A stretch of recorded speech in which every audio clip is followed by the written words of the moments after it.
Hola muchachos, ¿cómo están? Bienvenidos a esta clase número 3 de Historia del siglo XX, esta unidad que nos embarcamos a comienzos de marzo y que ya estamos finalizando. Estamos llegando casi al punto cúlmine, ahora hacia finales del mes de mayo. Ha sido un poco lento, pero lo vamos a sacar adelante. Así que bienvenidos, espero que estén muy bien, que estén cumpliendo con las medidas sanitarias impuestas por nuestra autoridad de salud, así que quedándose en la casa, protegiéndose. Así que esperando eso, deseándoles lo mejor, comencemos con esta nueva clase. Tal como sale ahí en la imagen, esta clase se titula Nuevo Orden Mundial y principales cambios post Segunda Guerra Mundial. Esta va a ser una clase que va a ser a lo mejor un poco más corta que las demás, un video que a lo mejor una cápsula que nosotros le llamamos más reducida en tiempo que las demás, porque vamos a estudiar cómo surge un nuevo orden después de la Segunda Guerra Mundial. ¿Qué vamos a entender por ese orden o ese nuevo orden? Y fundamentalmente también los principales cambios post Segunda Guerra Mundial. Recuerden por favor que cuando decimos post Segunda Guerra Mundial estamos hablando de lo que ocurrió después de la Segunda Guerra Mundial, es decir, después de 1945. ¿De acuerdo? Y ojo, que esta imagen esconde un mensaje a lo mejor que es implícito, ¿no es cierto? Que está ahí como portada de esta presentación. Son unos soldados norteamericanos en Iwo Jima, en Asia, levantando la bandera norteamericana. Y eso puede ser una situación que se va a reflejar y que se va a condecir con este nuevo orden mundial. Yo creo que ya la bandera dice bastante y ustedes ya lo están suponiendo, pero lo vamos a ir estudiando a medida que vayamos avanzando en esta sesión. ¿De acuerdo? Bien, entonces la primera pregunta que surge y que nos surgía o que me surgía a mí cuando estaba preparando esta clase es, bueno, ¿cómo cambió el mundo post Segunda Guerra Mundial? ¿El mundo siguió siendo el mismo? Y la verdad es que no, tal como ocurrió después de la Primera Guerra Mundial, el mundo no se comportan, las personas y los países no se comportan de la misma forma antes que lo hacían antes a después de un evento tan traumático como este. Entonces nos vamos a ir enfocando en algunos de estos cambios, vamos a ir tratando de hacerlo lo más ordenado posible para que nos vaya quedando claro, ¿de acuerdo? Entonces, ¿cuáles son los cambios que vamos a estudiar? Y tal como dice ahí, son cambios de distinta índole, son territoriales, políticos, económicos, y el último, que es más que un cambio, es un intento por buscar la paz, por conseguir la paz en el mundo que no se venía dando desde principios del siglo XX. Estamos ya casi en la mitad, recuerden, 1945 y la Primera Guerra Mundial fue en 1914, entonces es un siglo que casi en estos 40, 35 años es un siglo muy conflictivo, muy violento, ¿de acuerdo? Entonces, partamos por lo primero, por los cambios territoriales. Yo ya lo decía, en esta clase no nos vamos a demorar mucho, pero cualquier duda ustedes la pueden plantear en los comentarios de Classroom o también en la sesión que vamos a tener y que yo voy a programar con ustedes los segundos medios para aclarar dudas, ¿de acuerdo? Así también lo va a hacer Alex y así también lo va a hacer la profesora Gladys. Entonces, partamos por los cambios territoriales, tal como mencionamos allí. El primer cambio territorial o los primeros cambios territoriales, yo quizá ahí tapo un poco la simbología, pero acá tendríamos que poner el foco en donde están esos numeritos, el 1, el 2, el 3 y el 4. Muchachos, tal como dice ahí el título, una vez que finaliza la Segunda Guerra Mundial y que Alemania se rinde y que Hitler, digamos, se suicida en su búnker, las fuerzas de los aliados, las fuerzas ganadoras, es decir, estamos hablando del Reino Unido, Francia, Estados Unidos y la Unión Soviética, se dan el derecho de dividirse Alemania, ¿de acuerdo? Lo dividen y plantean zonas de ocupación. ¿Qué quiere decir esto? Que cada una de esas potencias se va a hacer cargo de administrar una parte del territorio alemán. Entonces, si ustedes se fijan, el número 1 y que se condice con la simbología es el sector francés, el 2 es el sector británico y el 3 el sector estadounidense, ¿de acuerdo? Mientras que el 4 es el sector soviético. Ahora, si nosotros hacemos, ya vamos a pasar al avance de la URSS, eso lo vamos a dejar para un poquito más adelante en la presentación, ¿de acuerdo? Pero nos vamos a hacer un zoom sobre Alemania, ¿de acuerdo? Sobre eso que está pintado con celeste. Si nos enfocamos en Alemania y hacemos un zoom, aquí queda súper ejemplificado las 4 zonas de ocupación. La zona que está en el extremo superior derecho, que es de la Unión Soviética, ¿no es cierto? Y el territorio británico, el territorio francés y el territorio norteamericano. Recuerden, y acá hay que hacer la diferencia, y lo vamos también a plantear, de que la Unión Soviética y estos otros tres países, Reino Unido, Francia y Estados Unidos, tienen gobiernos totalmente disímiles o totalmente diferentes. Mientras la Unión Soviética es un gobierno construido por el proletariado, por la ideología comunista, donde se privilegia la igualdad antes que la libertad, en el régimen capitalista, tal como su nombre lo indica, están movidos y controlados más por la búsqueda del capital, la libertad económica que promueve la burguesía y por las democracias, ¿de acuerdo? Entonces son regímenes que tienen, o países que tienen sistemas totalmente diferentes y por eso no comparten, digamos, en una sola Alemania, ¿de acuerdo? Ahora, si se fijan, acá Berlín está dentro del territorio soviético, pero como es la capital, y hacemos un zoom sobre Berlín, también es dividida en cuatro zonas, digamos, la zona francesa, británica y norteamericana, así también como el sector soviético, ¿de acuerdo? Ahora, ya vamos a entrar nosotros más en detalle en algunas unidades posteriores sobre la situación particular de Berlín y lo que significa que una ciudad y un país como Alemania estén divididos, ¿de acuerdo? Y sobre todo divididos por dos sistemas diferentes, ¿de acuerdo? Ya vamos a entrar un poquito más en ello. Pero mencionemos que Alemania fue ocupada por estos cuatro países. Después, el territorio británico, francés y norteamericano va a pasar a ser o funcionar como solo un país, digamos, pero eso lo vamos a ir viendo más adelante. Después tenemos otro de los cambios, es que se le coloca fin al expansionismo japonés. Si ustedes se fijan, Japón, que es lo que está acá, controlaba todos estos territorios que están en rojo.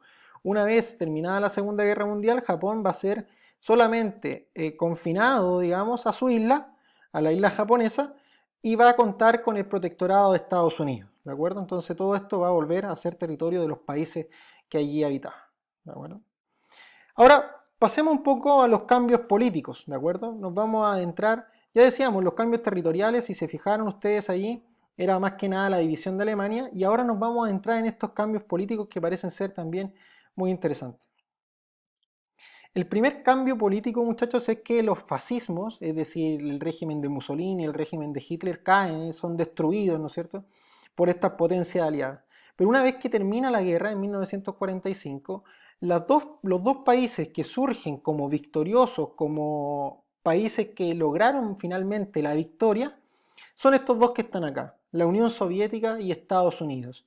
Y es desde el fin de la Segunda Guerra Mundial que empieza a surgir una rivalidad entre estos dos países, entre la Unión Soviética y Estados Unidos, o entre Estados Unidos y la Unión Soviética, porque tienen sistemas de gobierno y sistemas económicos totalmente diferentes. Entonces es lo que se va a conocer más adelante, y lo vamos, así que si todavía no lo entienden no se preocupen, pero lo vamos a ir más adelante explicando con detalle, lo que se va a llamar la Guerra Fría, es decir, este conflicto entre dos superpotencias que habían salido victoriosas del conflicto de la Segunda Guerra Mundial y que además tenían modelos diferentes de gobierno y de sistemas económicos, ya lo decíamos, ¿de acuerdo?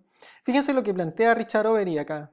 Dice, el orden que se estableció en el mundo después de la Segunda Guerra Mundial era muy diferente a la frágil estructura construida en 1919. Esta vez dominaba el sistema de países que tenían el poderío necesario para mantenerlo, Estados Unidos y la Unión Soviética. Si ustedes se fijan más abajo en el párrafo, Gran Bretaña y Francia ya empiezan a quedar debilitados, ya no son los países poderosos que eran en el siglo XIX y que eran a principios del siglo XX. Hoy ese lugar lo ocupan Estados Unidos y la Unión Soviética. ¿Se acuerdan que decíamos la imagen de portada donde estaba la bandera ahí levantándose? Bueno, eso significa, y es como un mensaje a lo mejor un poco implícito, de que Estados Unidos se transforma en la principal potencia del mundo. ¿De acuerdo?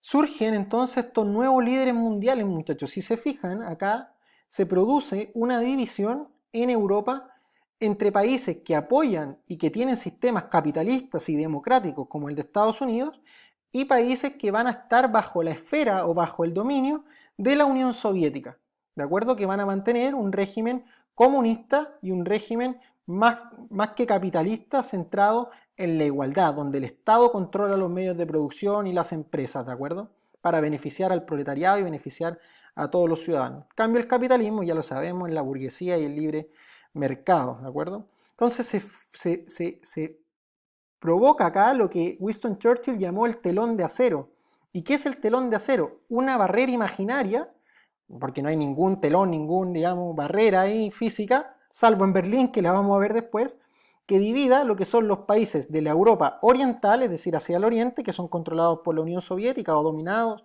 o más que dominados, influenciados por la Unión Soviética, y aquellos que son influenciados por el capitalismo norteamericano, como los que están acá, ¿de acuerdo? Entonces eso es muy importante como cambio político, ya decíamos, cambio político entonces, surgimiento de estas dos superpotencias, Estados Unidos y la Unión Soviética. Y los cambios económicos, muy puntual, el plan Marshall como cambio económicos, yo sé que hay muchísimos cambios económicos más, pero a lo que a nosotros nos interesa como profesores es que ustedes tengan claro lo que es la intervención norteamericana en Europa económicamente hablando. Estados Unidos desarrolla un plan que se llama el Plan Marshall, que es invertir préstamos norteamericanos para ayudar a los países europeos a recuperarse. Esto Estados Unidos, ¿por qué lo hace? Porque tiene buen corazón, porque solamente está buscando ahí que los europeos se, digamos, mejoren su economía o buscará algún beneficio. ¿En qué le beneficia a Estados Unidos que los europeos se desarrollen económicamente y vuelvan a surgir? ¿No será que Estados Unidos a lo mejor los quiere convertir en clientes o los quiere convertir, digamos, en deudores de él? Bueno, ahí hay una de las razones también y que vamos a profundizar a lo mejor en la clase cuando la tengamos, de Estados Unidos para invertir en Europa con este plan Marshall. Ahí dice, para la recuperación europea financiada o soportada por los Estados Unidos de América. Y después nos centramos ya para ir finalizando en la búsqueda de la paz, es decir, uno de los grandes consensos que se dio después de la Segunda Guerra Mundial, a pesar de esta rivalidad entre Estados Unidos y la Unión Soviética, fue tratar de buscar la paz para que no se volviera, a cometer las grandes atrocidades que se habían cometido en la Alemania nazi. ¿De acuerdo? Y se crea en 1945 lo que ustedes conocen y lo que ya está ahí en la diapositiva, que es la ONU, la Organización de las Naciones Unidas, que contó con 50 estados fundadores o países fundadores y se fundó en la ciudad de San Francisco, en Estados Unidos. Sin embargo, y antes de pasar a esto de la fundación, hoy día las Naciones Unidas se encuentran en Nueva York, la sede central, porque tiene sedes en otras partes del mundo, y cuenta con 193 países miembros, casi todos los países del mundo, salvo muy pequeñas excepciones, 1, 2, 3 países que podríamos comentar también en clase, y las razones de eso no están dentro de las Naciones Unidas. Yo les dejo acá este documento que también pueden encontrar en las páginas del libro, no es difícil ubicar el tema que estábamos tratando, de la Carta de Fundación de las Naciones Unidas. Échenle un vistazo porque ahí cuentan cuál es el motivo que impulsó que los países se unieran en una sociedad tan grande como las Naciones Unidas. ¿De acuerdo? Échenle un vistazo ahí para no ocuparles demasiado tiempo. ¿Y cuáles son los objetivos de la ONU? 4. Derechos de las personas, paz y seguridad mundial. Derechos de las personas, protegerlos, que todos somos iguales, eso es muy importante. La paz y la seguridad mundial, evitar las dictaduras, evitar que haya regímenes que pasen a llevar a las personas y que no se produzcan guerras y conflictos.